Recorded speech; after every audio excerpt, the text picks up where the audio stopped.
একজন প্রশ্ন করেছেন কোন ধরনের পোশাক পরে নামাজ পড়লে নামাজ হবে না।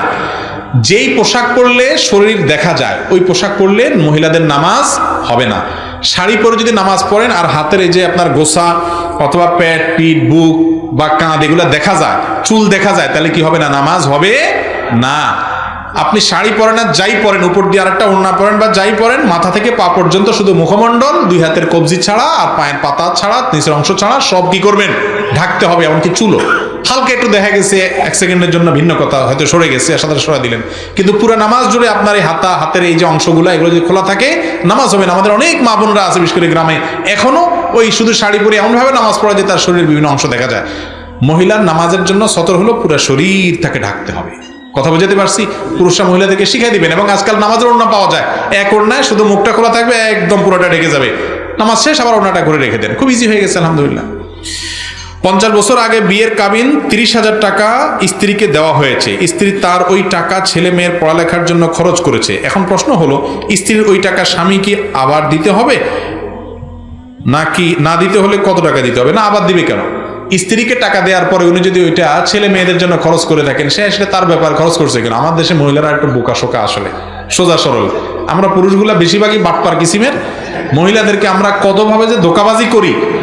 মোহরের টাকা দিয়ে আবার এই আপনার হাত পাতে যদি বসে থাকেন যে ছেলের এখন ভর্তির টাকা লাগবো, তোমার কাছে তো আছে, দাও। আমার কাছে আছে, তুমি দেখবা কেন? ছেলের ক্ষয় খরচের দায়িত্ব তোমার, করতে গেলে বা তুমি বুঝে পড়াও, এটা আমার দিক টাকা পাও না তুমি। এই কথা যদি মহিলা বলে, আর তো ভাত ওই সংসারে আর জুটবে না। অথচ ইসলাম তাকে সে অধিকার দিয়েছে না দেয় নাই? দিয়েছে, কিন্তু আপনি সহ্য করবেন না। তাহলে আপনি অত্যাচারী, আপনি অবিচারক, অবিবেচক এবং আপনি জুলুমকারী।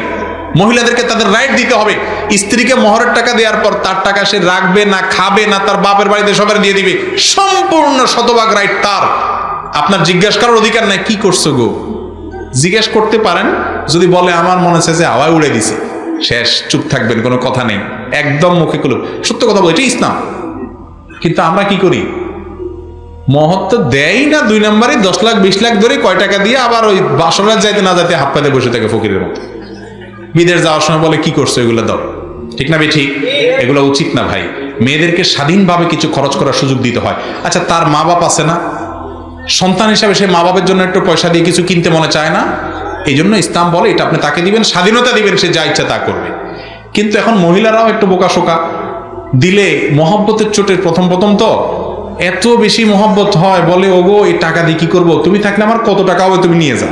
এই দরটা খাইলো আর কি, এই বাটপাড়ার হাতে দিয়া এই যে গেল তো গেল, আর ওই টাকা পাওয়া বেচারির আর নসিব হয় না। এবার মাসালা জিজ্ঞেস করে মৌলবীর কাছে, ছেলে মেয়ের জন্য খরচ করে ফেলছে, এখন আর পাবো কিনা? আর কোত্থেকে পাবেন? একবার পাইছেন, শেষ। আপনি তখন দিয়ে দিচ্ছেন কেন? বল। আমাদের মহিলাদেরকে একটু চালাক বানাইতে হবে, নাহলে এই বাটপারি পুরুষ শাসিত সমাজে এই বেচারিদেরকে রক্ষা করা কঠিন। ইয়াংরা বিয়ে করবেন বাপের বেটার মতো, পুরুষের মতো মোহর দিয়ে দিবেন স্ত্রীকে, একদম হাতে হাতে টনটনাইয়া। আমি আমার স্ত্রীকে পুরোপুরি মোহর দিয়ে দিয়েছি। আলেমরা বেশিরভাগই আমি জানি যে দিয়ে দেয় আলহামদুলিল্লাহ। বাংলাদেশে মোহর ধরে 10 লাখ 1 টাকা, 20 লাখ 5 টাকা। আরে বাবা, বাহার কি 6 টাকা বেচা যাবে না আলী? মোহর ধরে 10 লাখ 1 টাকা, আবার 1 টাকাও দেয় না। কত বড় বাটপারে আপনি চিন্তা করেন। দিবে না 1 টাকাও, ধরে 10 লাখ টাকা। এর চেয়ে বড় বাটপারে আল্লাহর জমিনে আর কি আছে বলেন? যুবকরা যা ধরতে পারবেন তাই দিবেন। এখন যুবকদের দোষ দিব কি? এখন আছে কিনা জানি না, আমরা তো দেখছি ছোটবেলা বিয়ের সময় জামাইয়ের মুখে একটা রুমাল ভাঁজ করে দিয়ে দেয়, মানে তোর কোনো আজকে কথা নাই, একদম চুপ, বেচারা রুমাল মুখে দিয়ে বসেই থাকে, কোনো কথা নাই তোর আজকে। অনেক বিয়েতে ছেলে কথা বলে বিয়েই ভেঙে যায়। কত বড় বেয়াদব ছেলে মুরব্বীদের সামনে কথা বলছে, ঠিক না ঠিক? এসব অনাচার আমাদের নোয়াখালীতে আবার একটু বেশি। আরে ভাই, বিয়ের সময় ছেলে কথা বলবে না মানে কে কথা বলবে? ছেলেই তো কথা বলবে। মোহরটা দিতে হবে কি ছেলের না ছেলের বাপের? বউ যে মোহর পাবে এটা কি স্বামীর কাছে পাবে না শ্বশুরের কাছে পাবে? তাহলে কথা তো ছেলেই বলবে। আপনারা ধরে 10 লাখ 1 টাকা 5 লাখ 10 টাকা ধরাই দিলেন, আমি মানুষটা ওই টাকার আছে কি না, আমার ওজন কত, এটা আমি কথা বলবো। আমার নিজের বিয়ের সময় মোহর নিয়ে যখন বার্গেনিং হচ্ছে দেখতেছিলাম, তখন আমি বললাম যে আমি এত হলে দিতে পারবো, আমার এটা অ্যারেঞ্জ আছে। তো সবাই চুপ হয়ে গেছে, আলহামদুলিল্লাহ পরে রাজি হয়ে গেছে, আমি এটা দিয়ে দিচ্ছি। কিন্তু আমাদের সমাজে ওই ছেলের মুখে রুমাল দিয়া মুরব্বীরা এবার ঠিক করে। মেয়ে পক্ষ বলে বাড়াই ধরেন, তাহলে কি হবে? তালাক দিতে পারবে না।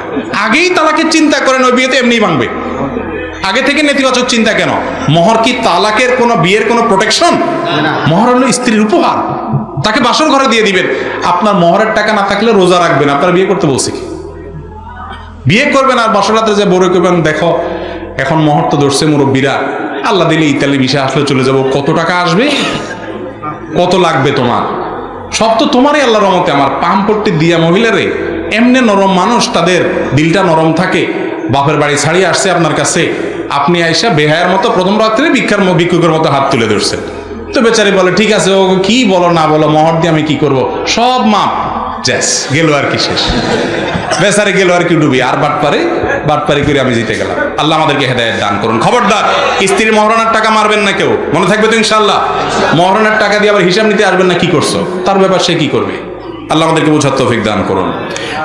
নামাজের তাশাহুদ পড়ার আগে কোথাও কোনো ভুল হলে, তাশাহুদ পড়ার পরে সালাম ফেরানোর আগে ভুলের কথা মনে হলে কি করা উচিত?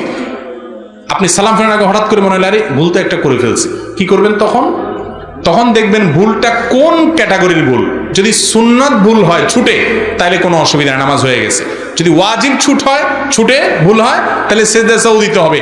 আর যদি ফরজ ছেড়ে ধুয়ে আসছেন মনে হয়, তাহলে ওইটা আবার পড়তে হবে। সুন্নত ছুটে গেলে সুন্নতের ভুলে কোনো অসুবিধা নেই, ওয়াজিব ভুলে গেলে সেজদা সাহু দিতে হবে শেষে। আর যদি ফরজ ছুটে যায়, তাহলে ওটা আবার পড়তে হবে, ওইটা হয়নি। দাড়ি টুপি পাঞ্জাবিওয়ালা পাত্রকে অনেক সময় পাত্রী বা পাত্রীপক্ষ তার উপরোক্ত বিষয়গুলোর কারণে প্রত্যাখ্যান করে। এক্ষেত্রে ইসলামী দৃষ্টিকোণ থেকে পাত্রী বা পাত্রীপক্ষের কোনো গুনাহ হবে কিনা? দেখেন, ছেলের মুখে দাড়ি আছে, এই জন্য যদি কোনো মেয়ে পছন্দ না করে, তাহলে সে মেয়ে কি মেয়ে নাকি হিজড়া, এই প্রশ্নটা রাখাই যায়। কেন রাখা যায় আমি বলি। আল্লাহ তাআলার সৃষ্টি হলো বিপরীত লিঙ্গের প্রতি আকর্ষণ থাকে, ছেলে মেয়ের প্রতি, মেয়ে ছেলের প্রতি। দাড়ি এটা পুরুষের ভূষণ, আল্লাহ তাআলা পুরুষকে দিয়েছেন, নারীকে দেন নাই। নারীর মুখে দাড়ি হয়, পুরুষের মুখে দাড়ি হয়, এটা পুরুষের মার্কা। পুরুষের মার্কা থাকলে এটা দেখে তো নারী আকৃষ্ট হবে। এখন মার্কা দেখে যদি নারী পালায়, তাহলে এটাকে নারী না হিজড়া, এটা নিয়ে প্রশ্ন তোলা যায়। যাই হোক, আল্লাহ মাফ করুক, একটু আক্রমণ করে বলছি, আল্লাহ মাফ করুক।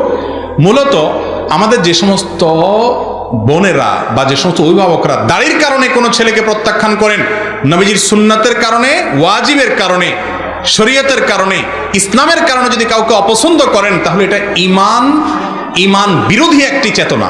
এটার কারণে ইমান চলেও যেতে পারে কোনো কোনো ক্ষেত্রে। এত ডেঞ্জারাস একটা বিষয়। কথা কি বুঝাতে পারছি?